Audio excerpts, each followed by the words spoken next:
আসসালামু আলাইকুম। এখন শুনবেন প্রখ্যাত ইসলামিক স্কলার মিজানুর রহমান আজহারীর গুরুত্বপূর্ণ আলোচনা।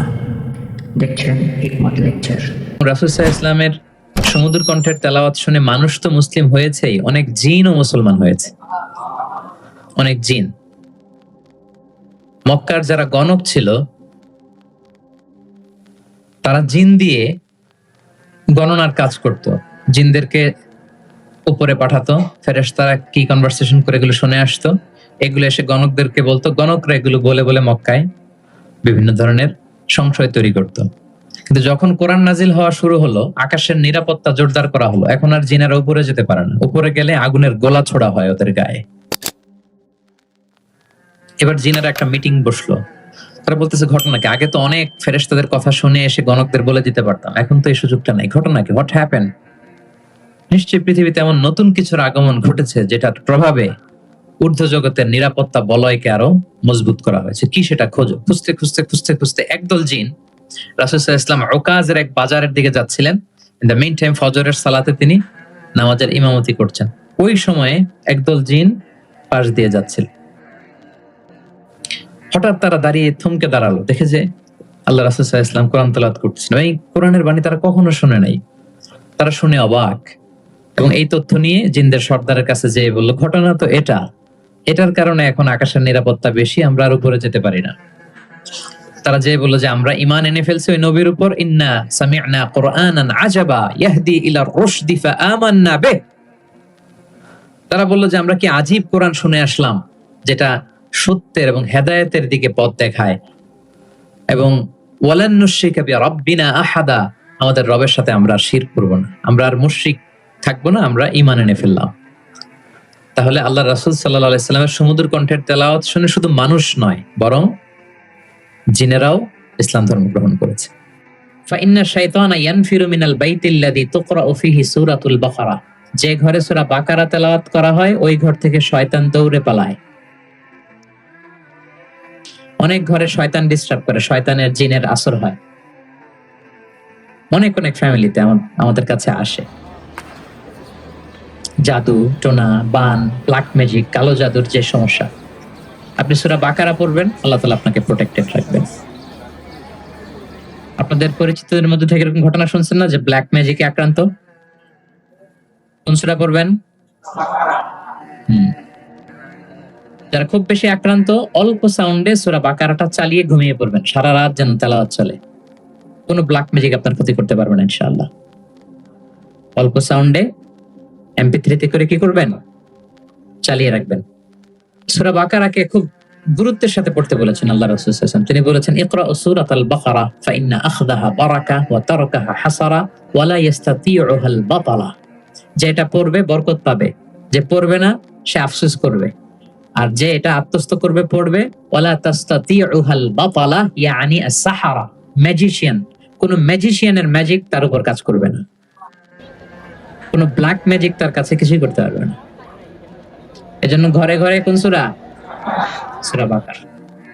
এই বাকারার মধ্যে একটা স্পেশাল আয়াত আছে, 255 নম্বর আয়াত, যেটাকে বলা হয় আয়াতুল কুরসি। এটা রেগুলার পড়বেন প্রত্যেক ফরজ সালাতের পরে। মান ক্বারা আয়াতুল কুরসি দুবরা কুল্লি সালাতিন মাকতুবাতিন লাম ইয়ামনাহু মিন দুখুলিল জান্নাতি ইল্লাল মাউত। প্রত্যেক ফরজ সালাতের পরে যে ব্যক্তি আয়াতুল কুরসি তেলাওয়াত করবে, ওই ব্যক্তির জান্নাতে প্রবেশের ক্ষেত্রে আর কোনো বাধা থাকে না, একটা জিনিস ছাড়া, মৃত্যু। লোকটা মরে না তাই জান্নাতে যায় না, মরলেই জান্নাতি। প্রত্যেক ফরজ সালাতের পরেই আপনারা পড়বেন। যারা পড়েন কন্টিনিউ করবেন, আর যারা পড়েন না মনে রাখবেন, নোটে রাখেন, যেটা আমরা রেগুলার ওয়াজিফা বানাবো। It should be regular ওয়াজিফা।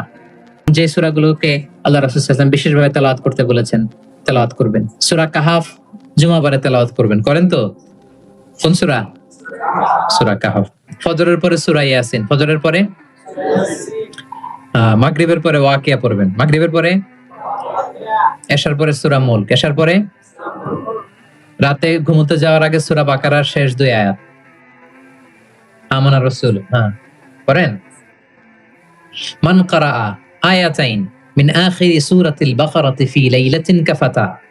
আল্লাহ নবী বলেন, যে ব্যক্তি রাতে ঘুমোতে যাওয়ার আগে সূরা বাকারার শেষ 2 আয়াত পরে ঘুমাতে যায়, ওই রাতের সেফটি সিকিউরিটি প্রোটেকশনের জন্য এই আয়াত 2টাই যথেষ্ট হয়ে যায়।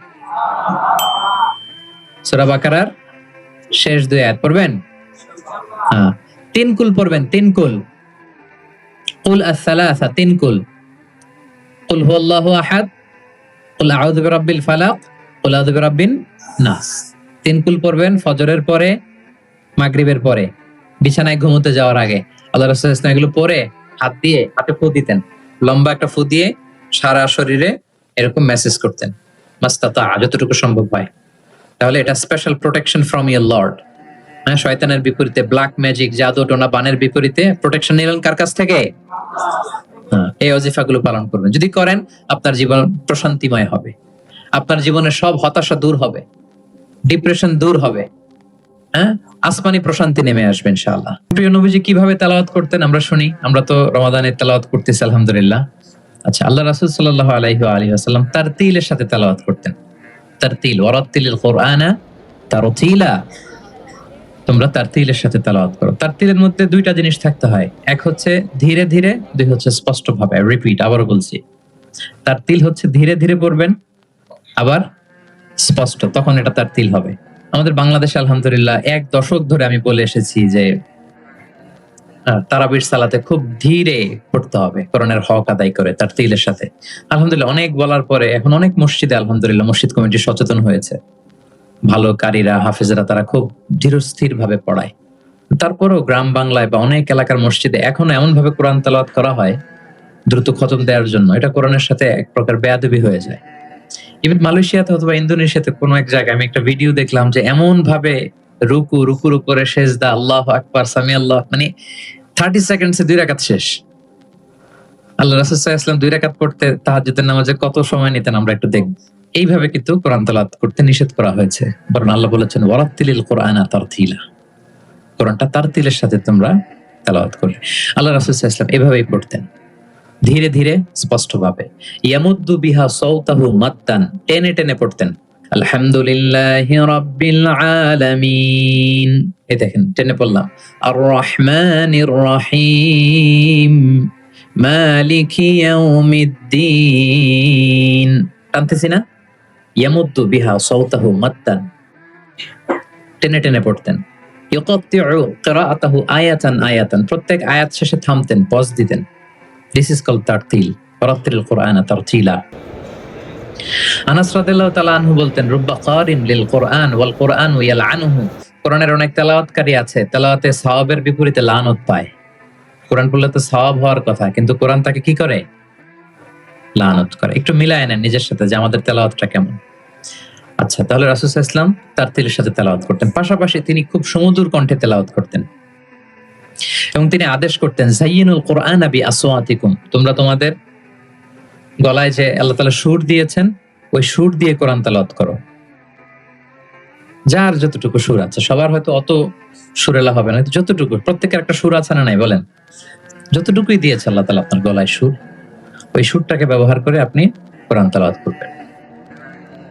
রাসূল সাল্লাল্লাহু আলাইহি ওয়াসাল্লাম সুর দিয়ে কোরআন পড়তেন এবং তিনি বলেছেন, লাইসা মিন্না মান লাম ইয়াতাগান্না বিল কুরআন, আমার যে উম্মত সুর করে কোরআন পড়ে না সে কবু আমার উম্মত হতে পারে না, সুর করে পড়তে হবে।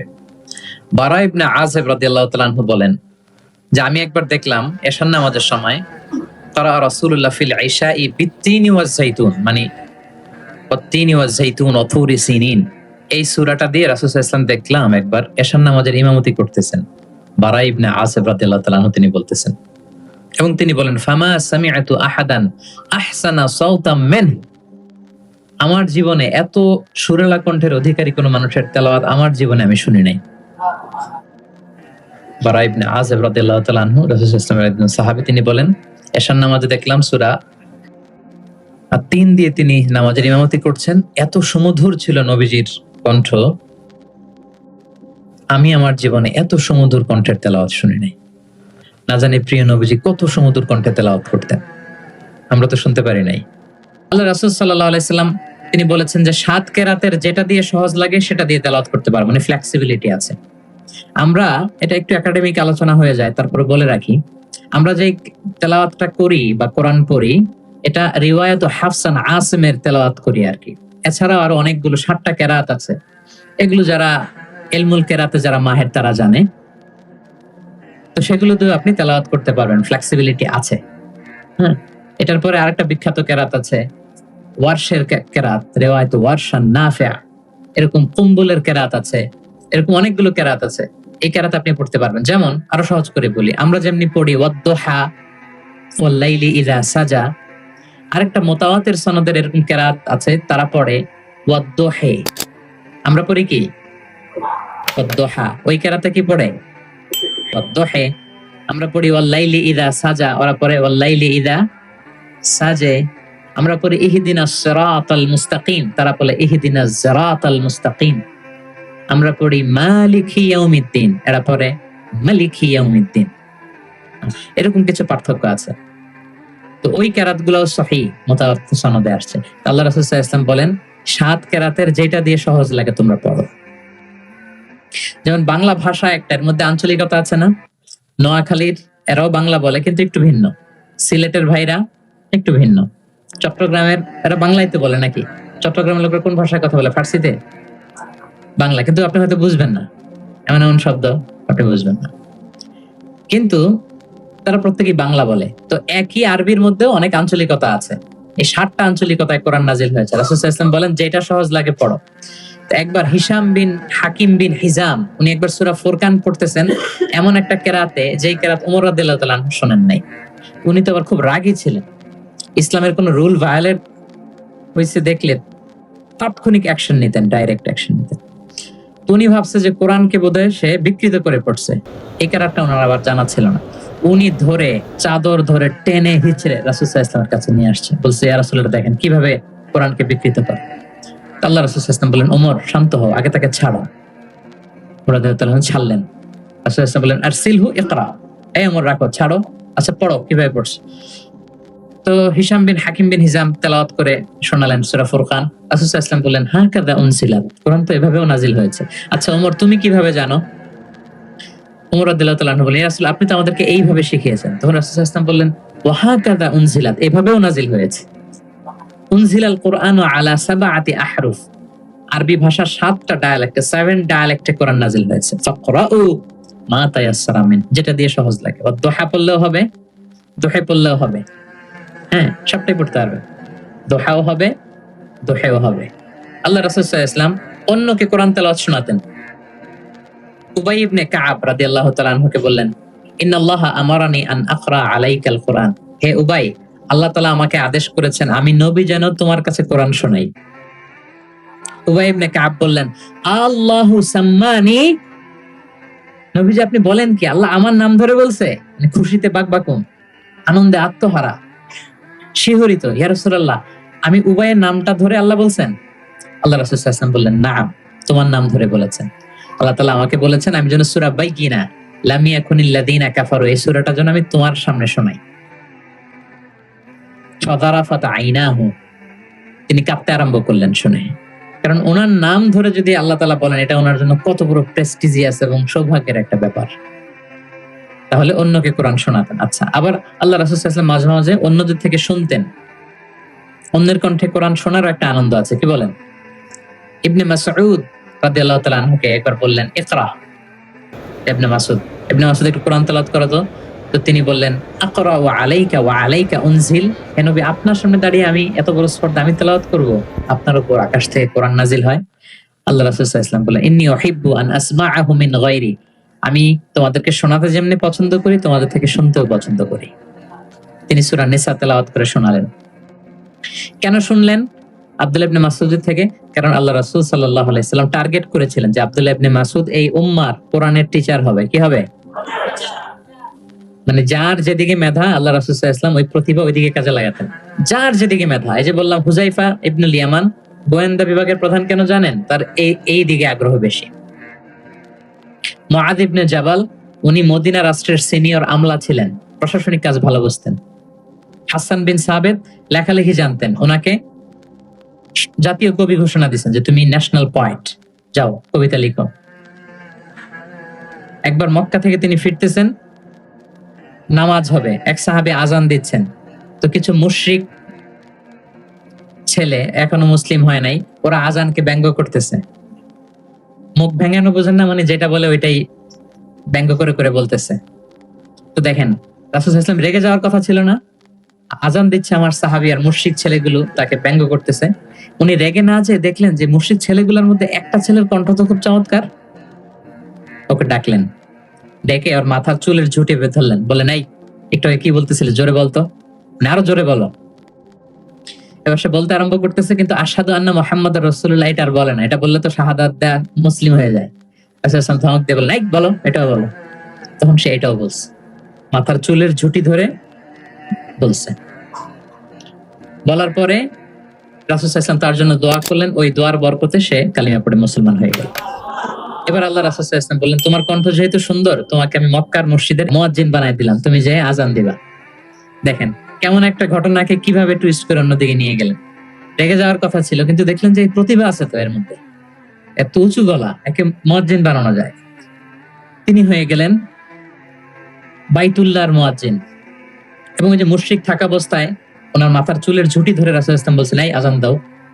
ওই যে রাসূল সাল্লাল্লাহু আলাইহি ওয়াসাল্লামের বরকতের হাত মাথার চুলে লেগেছিল, উনি মৃত্যুর আগ পর্যন্ত ওই চুলগুলো আর কাটেন নাই কোনোদিন।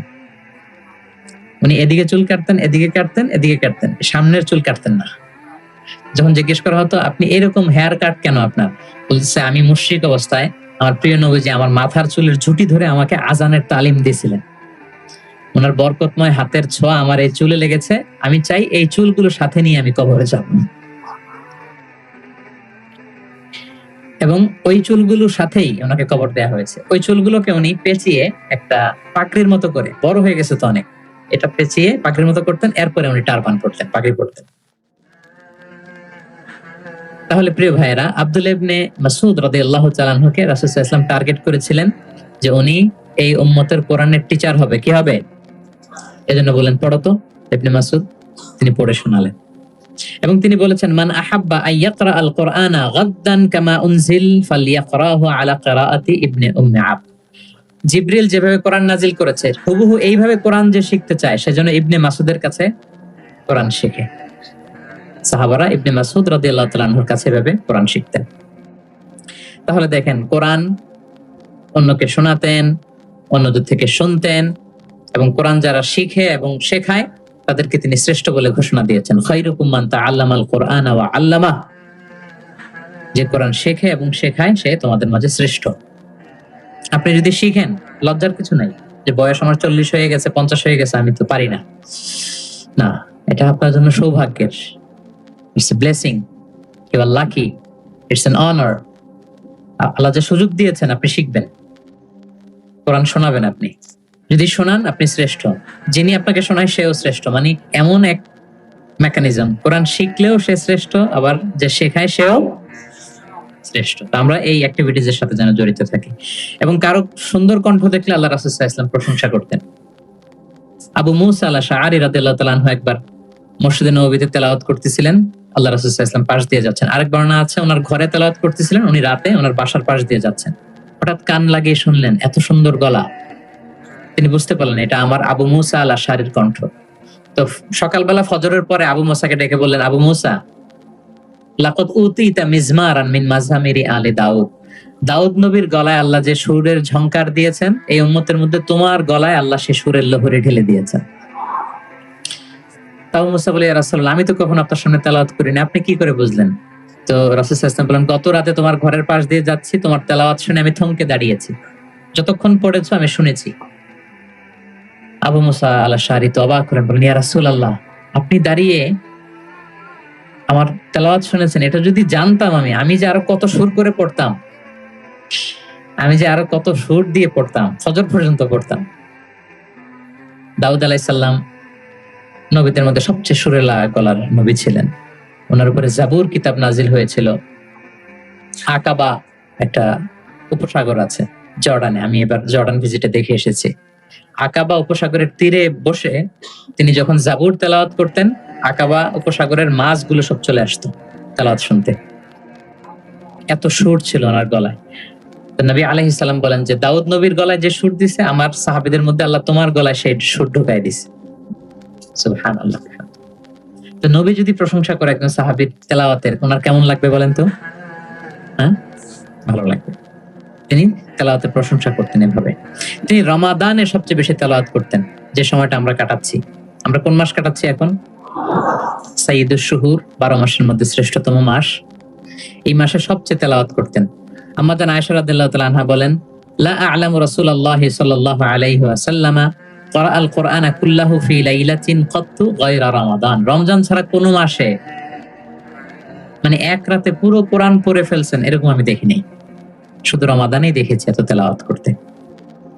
এবং বছরব্যাপী যা নাজিল হতো আল্লাহ রাসূল সাল্লাল্লাহু আলাইহি সাল্লাম রমাদানে সেটা রিভাইজ করতেন। এবং রমাদানের প্রতি রাতে জিবরিল আলাইহিস সালামের সাথে রাসূল সাল্লাল্লাহু আলাইহি ওয়াসাল্লামের মিটিং হতো।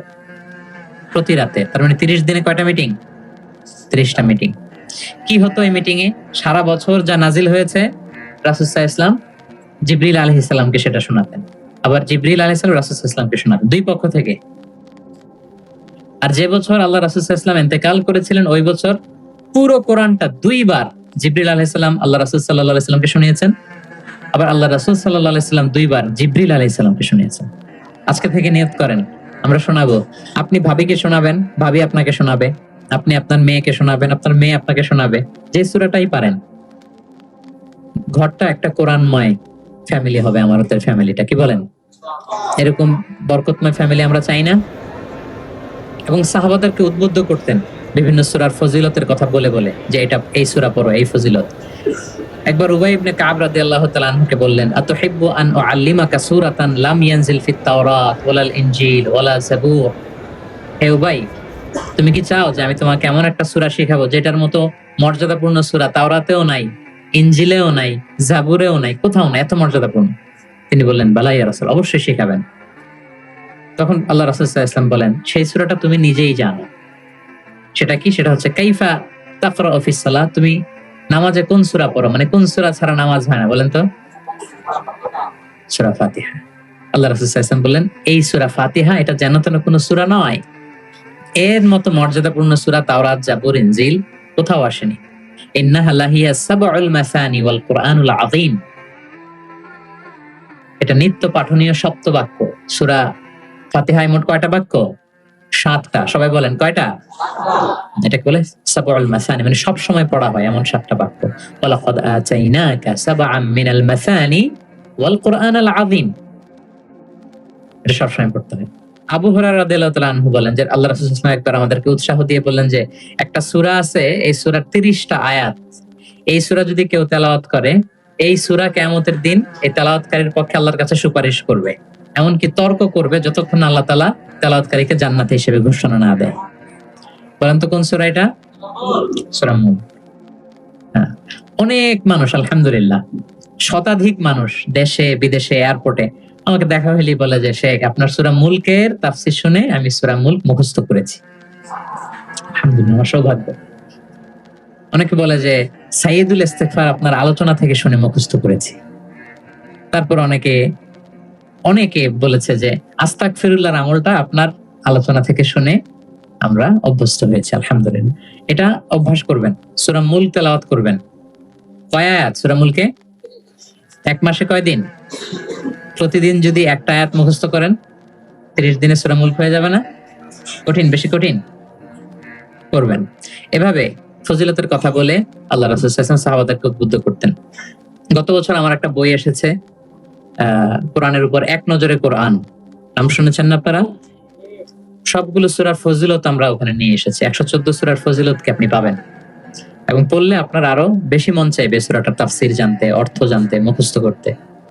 এই সূরার ফজিলত কি, সূরার মূল আলোচনা কি, এই সূরা নাজিলের প্রেক্ষাপট কি, এর মধ্যে লেসন কি, মেজর থিম কি, আমি যেভাবে তাফসীর করে আপনাদেরকে শোনাই ওইভাবেই সহজ করে করে প্রত্যেকটা সূরা 5 থেকে 6 পৃষ্ঠায় কভার, যত বড় সূরা হোক একেবারে সামারি নিয়ে এসেছি। যাদের সংগ্রহে আছে এই রমাদানে পড়বেন, খুব সহজ মনে হবে। যে সূরাটার অনুবাদ করতে মনে চায় আগে এক নজরে কোরআন থেকে একবার রিভাইজ দিয়ে নেবেন, অনুবাদটা সহজ মনে হবে। যে সূরাটার তাফসীর জানতে মনে চায় আগে এক নজরে কোরআন থেকে একবার পড়ে নেবেন, একেবারে ক্রিস্টাল ক্লিয়ার, সহজ হয়ে যাবে। দাজ্জালের ফিতনা থেকে বাঁচতে আল্লাহ রাসূল সাল্লাল্লাহু আলাইহি ওয়াসাল্লাম সূরা কাহাফের প্রথম 10 আয়াত মুখস্থ করতে বলেছেন। আল্লাহ রাসূল সাল্লাল্লাহু আলাইহি ওয়াসাল্লাম ইরশাদ করেন, মান হাফিদা 10 আয়াতিন মিন আউয়ালি সূরাতিল কাহফি উসিমা মিন ফিতনাতিদ দাজ্জাল, যে সূরা কাহফের প্রথম 10 আয়াত মুখস্থ করবে সে দাজ্জালের ফিতনা থেকে মুক্ত থাকবে ইনশাআল্লাহ। মুখস্থ করবেন সূরা কাহফের প্রথম কয় আয়াত? 10 আয়াত। আল্লাহ রাসূল সাল্লাল্লাহু আলাইহি সাল্লাম কোরআনের ব্যাখ্যা করতেন, নিজেই কোরআনের ব্যাখ্যা করতেন, কারণ তার উপরই তো কোরআন নাজিল হয়েছে, তিনিই সবচেয়ে বড় মুফাসসির। আল্লাহ রাসূল সাল্লাল্লাহু আলাইহি সাল্লামের চেয়ে বেশি কোরআনের ব্যাখ্যা আর কি কেউ জানে? ব্যাখ্যা করতেন। একবার তিনি আল্লাযীনা আমানু ওয়া লাম ইয়ালবিসু ঈমানাহুম বিযুলমিন উলাইকা লাহুমুল আমনু ওয়া হুম মুহতাদুন, আর ঈমানের সাথে জুলুমকে মেশায়নি, তাদের জন্য আছে নিরাপত্তা এবং হেদায়েত। সাহাবারা অবাক হলেন যে ইয়া রাসূলুল্লাহ, আমাদের মধ্যে এরকম কে আছে যে ঈমানের সাথে জুলুম মিশায় নাই, মানে ঈমান আনার পরে কোনো পাপ করি নাই, কম বেশি পাপ তো আমাদের হয়েছে, জুলুম তো হয়েছে, তাহলে আমরা কি নিরাপত্তা হেদায়েত পাবো না? তো রাসূল সাল্লাল্লাহু আলাইহি ওয়াসাল্লাম বললেন যে এই জুলুম দ্বারা ওই জুলুম উদ্দেশ্য না, এই জুলুম দ্বারা উদ্দেশ্য হচ্ছে শিরক। এই জুলুম দ্বারা উদ্দেশ্য কি? এই যে ব্যাখ্যা করে দিচ্ছেন, সাহাবীদের ভুল ধারণা ভাঙায় দিচ্ছেন। তিনি বলতেছেন, তোমরা কি লোকমান আলাইহিস সালামের ওই নসিহত পড়ো নাই যে লা তুশরিক বিল্লাহ ইন্না শিরকা লা যুলমুন আযীম? আপনার ছেলেকে বলতেছেন যে বাবা শিরক করো না, শিরক সবচেয়ে বড় জুলুম। শিরক সবচেয়ে বড় কি? কারণ এই জুলুমটা মানুষ কার উপর করে? আল্লাহর উপর করে। তাহলে জুলুম মানে হচ্ছে এই আয়াতের মধ্যে শিরক। তাহলে স্বয়ং রাসূলুল্লাহ সাল্লাল্লাহু আলাইহি ওয়াসাল্লাম নিজে ব্যাখ্যা করে দিয়েছেন, সাহাবারা ওনারা ক্লিয়ার হয়ে গেলেন। কোরআনে যারা অধিক পারদর্শী তাদেরকে রাসূল সাল্লাল্লাহু আলাইহি ওয়াসাল্লাম প্রায়োরিটি দিতেন। কি দিতেন? প্রায়োরিটি। আল্লাহ রাসূল সাল্লাল্লাহু আলাইহি ওয়াসাল্লাম বলেছেন, ইয়া উম্মুল কওমা আকরাউহুম লিকিতাবিল্লাহ। একসাথে ধরেন যে অনেকে হয়েছেন, তো ইমামতি করবে কে? আমরা 5 ভাই একসাথে হইছি, নামাজের সময় হইছি, ইমামতি কে করবে? হ্যাঁ, যে কোরআন ভালো জানে। আকরাউহুম লিকিতাবিল্লাহ, আল্লাহর কিতাব যে বেশি জানে, বেশি ব্যাখ্যা জানে, বেশি মুখস্থ সে। আচ্ছা, ওয়া ইন কানাত কিরাআতুহুম সাওয়া, যদি তাদের সবার কেরাত সমান হয় তখন রাসূল সাল্লাল্লাহু আলাইহি ওয়াসাল্লাম বলেন ফাইয়া উম্মুহুম আকদামুহুম হিজরাতান, তাহলে যে আগে হিজরত করছে সে, মানে তখন আগে হিজরত, যে আগে হিজরত করেছে তাদের মর্যাদা বেশি ছিল। ফা ইন কানু ফিল হিজরাতি সাওয়া, হিজরতেও যদি সমান হয়, ধরেন যে 5 জন একসাথে হিজরত করছিল, এই 5 জন মিলে এখন নামাজ পড়বে, তো এখন কে? আল্লাহ রাসূল সাল্লাল্লাহু আলাইহি ওয়াসাল্লাম বললেন ফাইয়া উম্মুহুম আকবারুহুম সিন্নান, যার বয়স বেশি সে, যে সিনিয়র সে ইমামতি করবে। তাহলে সবচেয়ে বেশি অগ্রাধিকার কাকে দিলেন? যে কোরআন বেশি জানে। এবং তিনি দোয়া করতেন, আল্লাহ কোরআনকে আমার হৃদয়ের বসন্ত বানিয়ে দেন, আল্লাহ আমার অন্তরের জ্যোতি বানিয়ে দেন, আল্লাহ আমার কষ্ট দূরের কারণ বানিয়ে দেন। এই দোয়াটা মালয়েশিয়াতে তো কুনুতের মধ্যে সব সময় পড়ে দেখি আমরা, আল্লাহুম্মা জাআলিল কুরআনাল আযীমা রাবিআ কুলুবিনা ওয়া নূরা সুদুরিনা ওয়া জালাআ আহজানিনা ওয়া যাহাবা হুমুমিনা ওয়া গুমুমিনা। শুনছেন না আপনারা? রাসূল সাল্লাল্লাহু আলাইহি ওয়াসাল্লাম যেই ভাষায় বলেছেন সেটা হচ্ছে তাজআলাল কুরআনা রাবিআ কলবি, আল্লাহ এই কোরআনকে আপনি আমার অন্তরের বসন্ত বানান, প্রশান্তি বানান। নূরা সাদরি, আমার অন্তরের বুকের আলো বানান, হৃদয়ের আলো। আমার দুঃখের অপসারণকারী বানান, আমার দুশ্চিন্তা দূরকারী বানান। এই দোয়াটা আপনারা করবেন। আল্লাহ রাসূল সাল্লাল্লাহু আলাইহি ওয়াসাল্লাম শেষ বয়সে ওনার চেহারায় কিছুটা বার্ধক্যের ছাপ চলে এসেছিল। আবু বকর রাদিয়াল্লাহু তাআলা আনহু একবার জিজ্ঞেস করছিলেন যে ইয়া রাসূলুল্লাহ কদ শিবতা, আপনার চেহারায় কেমন যেন বার্ধক্যের ছাপ চলে আসছে। আল্লাহ রাসূল সাল্লাল্লাহু আলাইহি ওয়াসাল্লামের দাড়ি এবং চুল মিলে, সব মিলে 20টার বেশি চুল পাকে নাই। এক বর্ণনায় এসেছে 17টা, আরেক বর্ণনায় 18টা। মুহাদ্দিসিন একরাম বলেছেন যে এত অল্প কিছু চুল দাড়ি পেকেছিল যে গুনা যেত, গুণে দেখা গেছে 17, 18, সবশেষে যখন বেড়েছে হয়তো 20। যেন মুহাদ্দিসিন একরাম একমত যে ওনার 20টার বেশি চুল দাড়ি পাকে নাই। কোথায় বেশি পাকছে? এদিকে কয়েকটা পাকছে, নিম দাড়ির এখানে কয়েকটা পাকছে, হাদিসে আছে। আবু বকর রাদিয়াল্লাহু তাআলা আনহু বলেন, ইয়া রাসূলুল্লাহ কদ শিবতা, আপনার চেহারায় কেমন যেন বার্ধক্যের ছাপ। তখন আল্লাহ রাসূল সাল্লাল্লাহু আলাইহি ওয়াসাল্লাম বললেন, শাইয়াবাতনি হুদ ওয়াল ওয়াকিআ ওয়াল মুরসালাত ওয়া আম্মা ইয়াতাসাআলুন ওয়া ইযা শামসু কুবিরাত। আবু বকর বলো না আর, এই 5টা সূরা আমাকে বার্ধক্যে উপনীত করে দিয়েছে। কারণ এই 5টা সূরার ভিতরে কিয়ামতের বিভীষিকার বর্ণনা এমন ভাবে আল্লাহ তুলে ধরেছেন, আল্লাহ রাসূল সাল্লাল্লাহু আলাইহি ওয়াসাল্লাম এত উদ্বিগ্ন থাকতেন উম্মতকে নিয়ে, নিজের জন্য না, আমাদের জন্য, যে হায় রে কিয়ামতের এই বিভীষিকাময় মুহূর্তে আমার গুনাহগার উম্মতের কি হবে, ওই কঠিন পরিস্থিতিতে আমার উম্মতের কি হবে। এটা যখন ভাবতেন, এই 5টা সূরা পড়তেন, কিয়ামতের বিভীষিকাময় এই পরিস্থিতি, দৃশ্যায়নের চিন্তা মানুষ পটে, কল্পনা পটে চিন্তা করতে করতে ওনার মধ্যে বার্ধক্যের ছাপ চলে আসছে। কোরআন পড়তে পড়তে, উম্মতের চিন্তায়। সব নবীকে আল্লাহ তাআলা একটা স্পেশাল দোয়া করার সুযোগ দিয়েছিলেন, আর সব নবীরা ওই দোয়া দুনিয়াতেই করেছে, একমাত্র আমাদের প্রিয় নবীজি ছাড়া। সব নবী ওই দোয়া খাটায় ফেলছে দুনিয়াতে, আল্লাহ রাসূল সাল্লাল্লাহু আলাইহি ওয়াসাল্লাম ওই দোয়া করেন নাই। তিনি বলেন, ওয়া ইন্নী আখতাবিউ দাওয়াতি শাফাআতান লি উম্মতি ইয়াউমাল কিয়ামা। আমার ওই দোয়াটা, স্পেশাল দোয়াটা, যেটা করলে আল্লাহ কবুল করবে, ওই দোয়াটা আমি কিয়ামতের দিন আমার গুনাহগার উম্মতের জন্য রেখে দিয়েছি। আমি সেদিন আমার উম্মতের জন্য সেই দোয়াটা করব। তাহলে কিছু সূরা ওনার চেহারায় বার্ধক্যের ছাপ নিয়ে এসেছিল। কোরআন হেফজ করার পরে ভুলে যাওয়া, এটা কিন্তু ঠিক না। এজন্য আল্লাহ রাসূল সাল্লাল্লাহু আলাইহি ওয়াসাল্লাম বলেছেন, হেফজ যারা করবে তারা যেন কোরআনকে সংরক্ষণ করে, প্রিজার্ভ করে। এবং তিনি বলেছেন, তাআহাদুল কোরআন, কোরআনকে যত্ন নিও, কারণ কোরআন দামি মেহমান। দামি মেহমানকে যত্ন না নিলে থাকে না। হেফজ করছে, যত্ন নেয় নাই, পড়ে নাই, রিভাইজ দেয় না, এখন আর রিডিংও পড়তে পারে না। মুখস্থ তো দূরের কথা, দেখে দেখেও পড়তে কষ্ট। এরকম হয় অনেক হাফেজদের, এটা ঠিক না। কারণ আল কোরআন দাইফুন কারীমুন মিনাল্লাহ, কোরআন আল্লাহর পক্ষ থেকে অনেক সম্মানিত মেহমান। সম্মানিত মেহমানকে সম্মান দিতে হয়, নাইলে উনি আসে থাকে। ধরেন যে একজন এমপি আসলো আপনার বাসায়, মালয়েশিয়ার একজন মন্ত্রী, আসার পরে নাই কোনো রিসেপশন, নাই কোনো ওয়েলকামিং স্টেটমেন্ট, রিসেপশন, কিছু নাই, আপনি কোনো গুরুত্বই দিচ্ছেন না, উনি এসে বসে থাকবে আপনার বাসায়? না। সম্মানিত মেহমানকে সম্মান করতে হবে। কোরআন অনেক বড় সম্মানিত এক মেহমান আল্লাহর পক্ষ থেকে, এটাকে সম্মান দিতে হবে, পড়তে হবে, রিভাইজ দিতে হবে, সময় দিতে হবে, তাহলে সে আপনার সিনায় থাকবে। তা না হলে এই কোরআনের নূর সিনাতে কখনো থাকে না। তিনি বলেছেন, তাআহাদুল কোরআন, কোরআনকে রিভাইজ করো, ফাইন্নাহু আশাদ্দু তাফাল্লুতান মিনাল ইবলি ফি উকুলিহা। ওটের রশি ছেড়ে দিলে ওট যেমনি পালায়, কোরআন মুখস্থ করার পর রিভাইজ না দিলে কোরআনও পালাবে, আর রিভিশন দিলে এটা হৃদয়ে থাকে। এবং তিনি উৎসাহ দিয়ে বলেছেন, কোরআন এমন কিতাব, পৃথিবীর অন্য কোনো কিতাবের ক্ষেত্রে এটা বলা হয় না, যে কিতাবের এক অক্ষরে 10 নেকি। এক অক্ষরে কয় নাকি? পৃথিবীর আর কোনো বইয়ের ক্ষেত্রে এটা প্রযোজ্য? ইভেন হাদিস শরীফের ক্ষেত্রেও প্রযোজ্য না। হাদিসের এক অক্ষর পড়লে 10 নাকি, এটা বলে নাই আল্লাহ রাসূল সাল্লাল্লাহু আলাইহি ওয়াসাল্লাম, শুধু কোরআন। শুধু মান কারা হারফান মিন কিতাবিল, এক হরফ যদি কেউ পড়ে, ফালাহু হাসানা ওয়াল হাসানাতু বিআশরি আমসালিহা, 10 নেকি। লা আকুলু আলিফ লাম মিম হারফুন, আল্লাহ রাসূল বলেন সূরা বাকারার শুরুতে যা আছে আলিফ লাম মিম, মনে করেন তিনটা মিললা এক অক্ষর না, বাল আলিফুন হারফুন, আলিফ একটা হরফ, লামুন হারফুন, লাম একটা হরফ, মিমুন হারফুন, মিম এক হরফ। তাহলে আলিফ লাম মিম বললে কয় সওয়াব? 30টা নেকি আল্লাহ তাআলা আমাদের আমলনামায় দিচ্ছেন। অনেকে বলে যে হুজুর পড়তে পারি না, কষ্ট হয়, বয়স হয়ে গেছে 50, 60, এখন তো মুখ দিয়ে আসে না, বলে অনেকে কমপ্লেন করে না। রাসূল সাল্লাল্লাহু আলাইহি ওয়াসাল্লাম তাদেরকে সুসংবাদ দিয়েছেন, বলেছেন যাদের বয়স হয়ে গেছে, ওয়াল্লাযী ইয়াকরাউল কোরআন ওয়া ইয়াতাতাউ ফি, পড়তে গেলে জিহ্বায় আটকায়া যায়, এটাকে আরবিতে বললে তা ইয়াতাতাউ, মানে গিরা লেগে গেছে, জিহ্বায় আটকে যায়। তো যার আটকে যায়, কষ্ট হয়, যদি সে কোরআন পড়ে, ফালাহু আজরান, তার ডাবল সওয়াব। কোরআন পড়তেছে এটার সওয়াব, ওই যে আটকাইতেছে ওইটার আরেক সওয়াব। কষ্ট হচ্ছে যে, শাকুন আলাইহি লাহু আজরান, তার ডাবল সওয়াব। এবার বলেন, কষ্ট হলে কি পড়া বন্ধ করে ফেলবেন? তো কি করবেন? আরো চেষ্টা করবো, আরো পড়বো, কারণ প্রতিনিয়ত আল্লাহ তাআলা আমার আমলনামা ভারী করছেন। এবং এই যে কোরআনের মজলিসে হাজির হলে, আল্লাহ রাসূল সাল্লাল্লাহু আলাইহি ওয়াসাল্লাম উৎসাহিত করেছেন যে কোরআনের মজলিসে হাজির হলে কি হয়?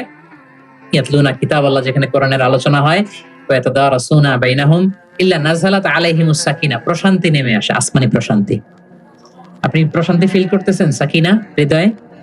এই যে আজকের এই প্রোগ্রামে আপনি যেটা ফিল করতেছেন, পৃথিবীর কোন গেট টুগেদার, কোন ফাংশন, কোন প্রোগ্রামে কি এই প্রশান্তি আপনি পান? পাইলে বলেন, পাবেন? কোরআনের যে মাজলিস, ওটাতে বসলে একটা আলাদা আসমানি প্রশান্তি। হাফাতহুমুল মালাইকা, ফেরেশতারা ঘিরে রাখে এই প্রোগ্রাম। কি করে? আজকে আপনাদের সিকিউরিটি দিতেছে কারা? পুলিশ, বিশেষ ফোর্স, কারা? ফেরেশতারা, মালাইকাতুল্লাহ। ওয়া যাকারাহুমুল্লাহু ফীমান ইনদাহ, এবং আল্লাহ তাআলা ফেরেশতাদের সামনে গর্ব করে বলে, দেখো আমার বান্দারা আমাকে দেখে নাই, জান্নাত দেখে নাই, জাহান্নাম দেখে নাই, কোরআন করে বিশ্বাস করেই আজকে চলে আসছে, গর্ব করে বলতে থাকে। তখন আল্লাহ বলে যে এই বান্দারা কি চায়, আজকে যা চাবে তাই দিয়ে দেব। যেন ইফতারের পূর্ব মুহূর্তে দোয়া কবুলের একটা মাহেন্দ্রক্ষণ আমরা যেন এই সময়টাকে কাজে লাগাই, আমরা আল্লাহর কাছে দোয়া করব। আর এত এত ফজিলতের পরেও যারা কোরআন পড়ে নাই তাদের নসিবে কি থাকবে বলেন?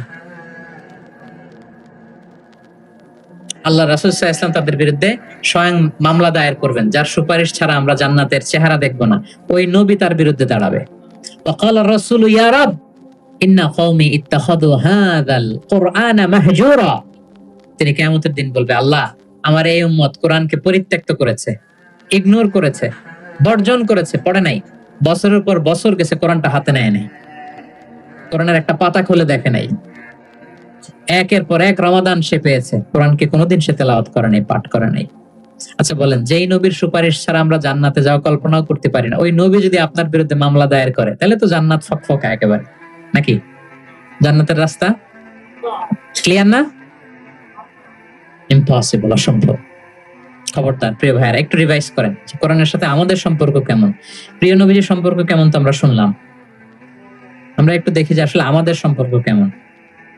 আমরা নিজেরা শোনাই কিনা অন্যকে, অন্য থেকে শুনি কিনা, রাত্রিবেলা তেলাওয়াত করার সময় কান্না করি কিনা, চেষ্টা করি কিনা, অর্থ পড়ি কিনা, তাফসির পড়ি কিনা, কোরআন অনুযায়ী জীবনটা গড়ি কিনা, আমল করি কিনা, একটু নিজের সাথে নিজে বোঝাপড়া করেন।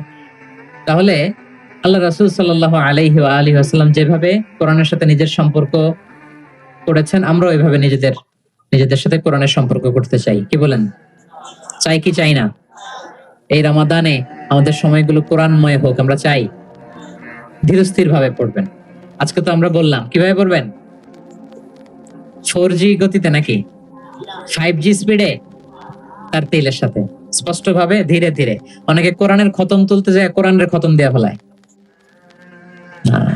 লানত করবে কোরআন তাদের প্রতি। এটা করবেন না আমার প্রিয় ভাই, ধীরস্থির ভাবে তেলাওয়াত করুন, কোরআনের বঙ্গানুবাদ পড়ুন। এক নজরে কোরআন, এটা আমরা তৈরি করেছি, এরকম বই বাংলা ভাষায় হয় নাই। বাংলায় মাশাআল্লাহ অনেক অনুবাদ হয়েছে আলহামদুলিল্লাহ, অনেক বাংলায় তাফসির হয়েছে আলহামদুলিল্লাহ, কিন্তু কোরআনের সার নির্যাস আসে নাই। ইংরেজিতে আমি পেয়েছি, আরবিতে কিছু বই পেয়েছি, কিন্তু বাংলায় হয় নাই। অনেক সাধনার ফসল এটা, হাতে নিলে বুঝতে পারবেন যে কি শ্রম দেয়া হয়েছে, এটাতে সহজ করে আপনাকে বুঝাই দেওয়া হবে, সেটা পড়বেন।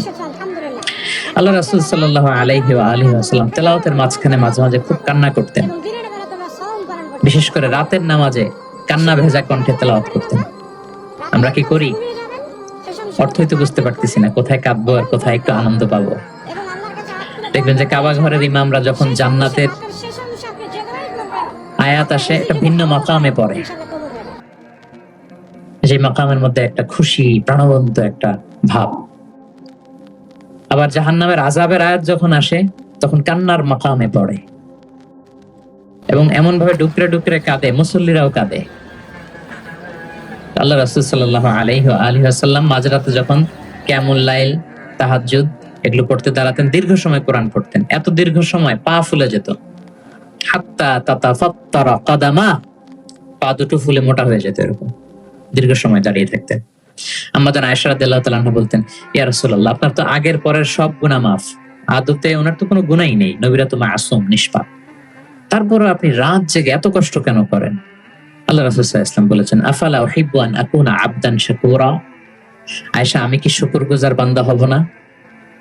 আমার আল্লাহ আমাকে ক্ষমার ঘোষণা দিয়েছে, ঠিক আছে, কিন্তু আমি কি শুকরগুজার হব না? আমার রোলটা তো আমি প্লে করব, আমার সর্বোচ্চ তো উজাড় করে আমি আমার রবের সামনে পেশ করব। মাঝরাতে তিনি দীর্ঘ সময় দাঁড়িয়ে তেলাওয়াত করতেন, পা ফুলে যেত। মাঝে মাঝে একটি আয়াত পড়ে থামতেন, সে আয়াত নিয়ে ভাবতেন, কাঁদতেন, বারবার কাঁদতেন, পড়তেন, তার দাড়ি ভিজে যেত। প্রতিটি আয়াত তিনি অনুভব করতেন হৃদয় দিয়ে, তার হৃদয়কে নাড়া দিত। এভাবে তিনি তেলাওয়াত করতেন। এক সাহাবী বর্ণনা করেন, একবার আল্লাহ রাসূল সাল্লাল্লাহু আলাইহি ওয়াসাল্লামকে আমি রাতের সালাতে দেখলাম, এমন ভাবে তিনি কাঁদছেন, ওয়ালি জাওফিহি আযীরুন কাআযীরিল মিরজালি মিনাল বুকা। গরম পানি ফুটাতে দিলে ড্যাগের ভেতরে গরম পানির যেরকম টকবকে উতলে ওঠার একটা শব্দ, এরকম উতলে ডুকরে ডুকরে কান্নার একটা শব্দ আমি শুনতে পেলাম। এভাবে তিনি কাঁদছিলেন। যেদিন বদরের যুদ্ধ, তার আগের রাতে আলী রাদিয়াল্লাহু তাআলা আনহু বলেন, সেনাবাহিনীর ছাউনির মধ্যে সব সাহাবারা, 313 জন সাহাবা, সবাই রাতে ঘুমাচ্ছে একটু এনার্জি নেওয়ার জন্য, সকালে যুদ্ধ শুরু হবে। কিন্তু আমি দেখলাম সবাইকে ঘুম পাড়িয়ে আল্লাহ রাসূল সাল্লাল্লাহু আলাইহি ওয়াসাল্লাম নামাজে দাঁড়িয়ে কাঁদছেন। সব সাহাবারা ঘুমিয়ে আছে, কিন্তু আমি খেয়াল করে দেখি যে রাসূল সাল্লাল্লাহু আলাইহি ওয়াসাল্লাম ঘুমান নেই। গাছের নিচে দাঁড়িয়ে তিনি সারা রাত ব্যাপী কান্না করছেন আর তেলাওয়াত করছেন। এভাবে তিনি কোরআনকে ফিল করতেন।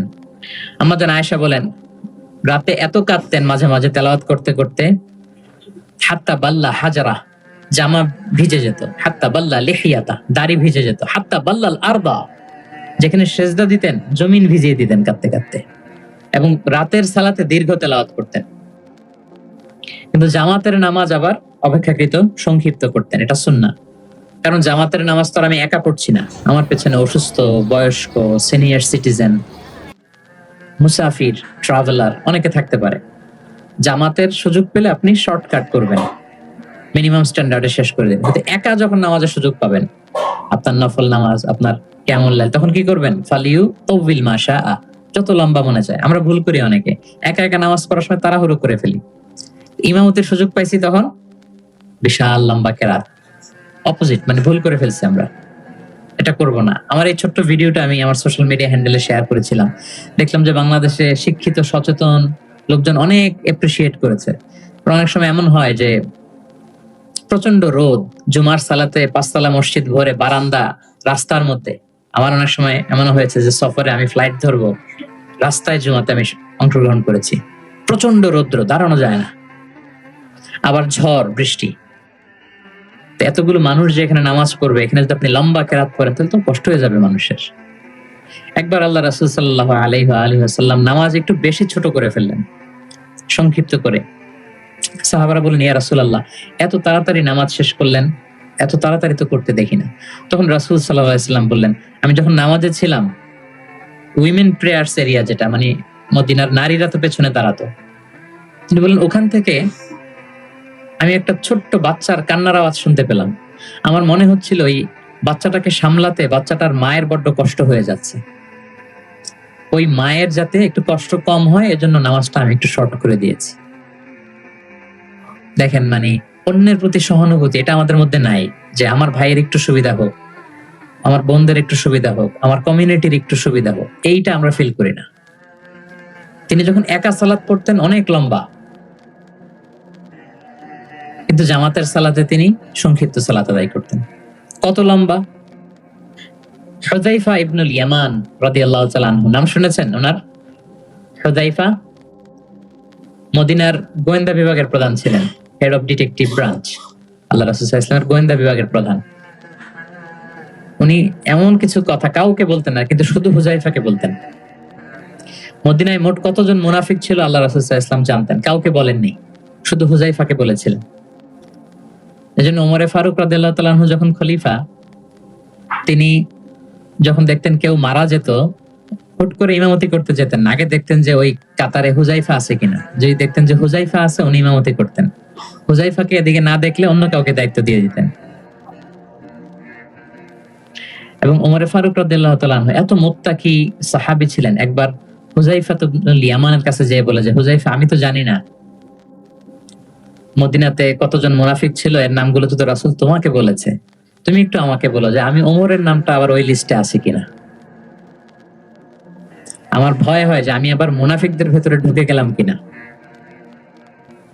হুযায়ফা ইবনুল ইয়ামান বললেন, আমিরুল মুমিনিন, আপনি কি বলেন? আল্লাহ রাসূল সাল্লাল্লাহু আলাইহি সাল্লাম তো বলেছেন যে আপনি কোন রাস্তা দিয়ে যদি হাঁটেন, শয়তান যদি ওই রাস্তা দিয়ে আসে, আপনাকে দেখলে শয়তান ওই রাস্তা রেখে দিয়ে অন্য রাস্তা দিয়ে হাঁটে। কোশ্চিনকালেও মুনাফিকদের লিস্টে আপনার নাম থাকতে পারে না।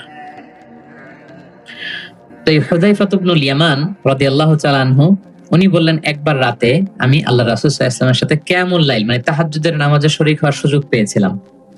একা একা নামাজ তিনি পড়তেছিলেন, হুযায়ফা যে জয়েন করেছেন।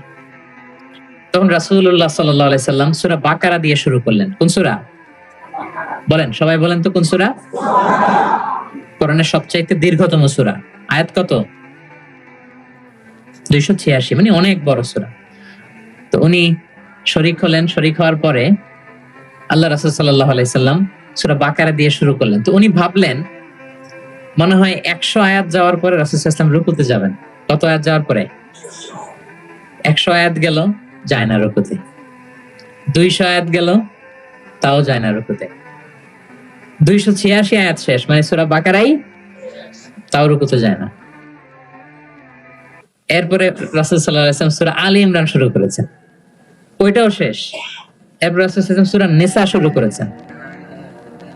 Could you imagine that? আপনি চিন্তা করতে পারেন? তার মানে এক এক রাকাতে উনি 2 থেকে 3 ঘন্টা, মাঝে মাঝে এমন হয়েছে 2 রাকাতে সারা রাত শেষ কভার করে দিয়েছেন। এবং হুযায়ফা বলেন, আমার কাছে মনে হলো যতক্ষণ তিনি দাঁড়িয়ে তেলাওয়াত করছিলেন ঠিক ততক্ষণ আবার রুকুতে ছিলেন, যতক্ষণ রুকুতে ছিলেন ঠিক ততক্ষণ আবার সিজদায় লুটিয়েছিলেন। 2 রাকাতে পুরো রাত তিনি শেষ করে দিয়েছেন। তাহলে রাতের সালাতে তিনি দীর্ঘ তেলাওয়াত করতেন।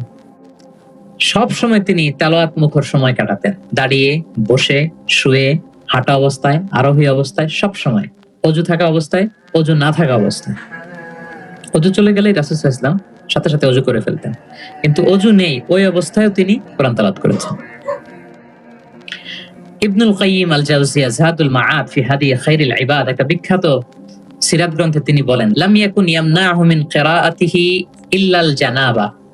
গোসল ফরজ হয় যেই পরিস্থিতিতে, ওই পরিস্থিতি ছাড়া কোনো কিছু রাসূল সাল্লাল্লাহু আলাইহি ওয়াসাল্লামকে কোরআন তেলাওয়াত থেকে বিরত রাখতে পারতো না। মানে গোসল ফরজ হয় কোন কারণে আপনারা তো জানেন। এরকম পরিস্থিতি হলে তিনি শুধু তেলাওয়াত করতেন। এছাড়া দাঁড়িয়ে, বসে, হাঁটছেন, আরোহণ করেছেন, অজু আছে কিংবা অজু নেই, সবসময় তিনি কোরআন তেলাওয়াত করতেন।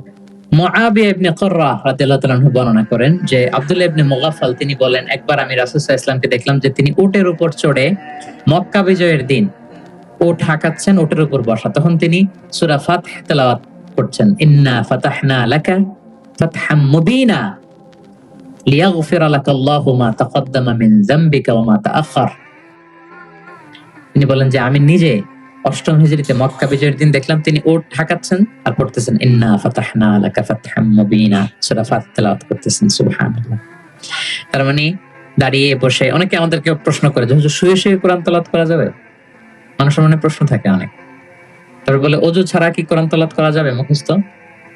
অনেক প্রশ্নের সম্মুখীন হয়েছে আমি এটা। তার মানে আল্লাহ রাসূল সাল্লাল্লাহু আলাইহি ওয়াসাল্লামের জীবনী থেকে তো আপনি বুঝতে পারলেন যে কোনো কিছু আপনারা আটকাইতে পারবে কোরআন তেলাওয়াত থেকে, এক্সেপ্ট আপনার গোসল ফরজ হয়েছে তখন করবেন না, তখন গোসলটা করে তারপরে করবেন। নিজ গৃহে তিনি তেলাওয়াত করতেন। আমরা অনেক সময় শুধু মসজিদে গেলেই কোরআনটা খুলে পড়ি, ঘরে আর পড়ি না। না, ঘরে পড়বেন। তিনি বলেছেন লা তাজআলু বুয়ুতাকুম মাকাবিরা, তোমাদের ঘরগুলোকে কবর বানায় রেখো না। কবরের মধ্যে তো কোনো আমল হয় না, মৃত মানুষ শুয়ে থাকে, পড়ে থাকে, আমল নাই, জিকির নাই, তেলাওয়াত নাই। তো ঘরগুলোকে কবর বানিও না। এই দুনিয়ায় প্রত্যেকটি কাজ হোক আল্লাহর জন্য।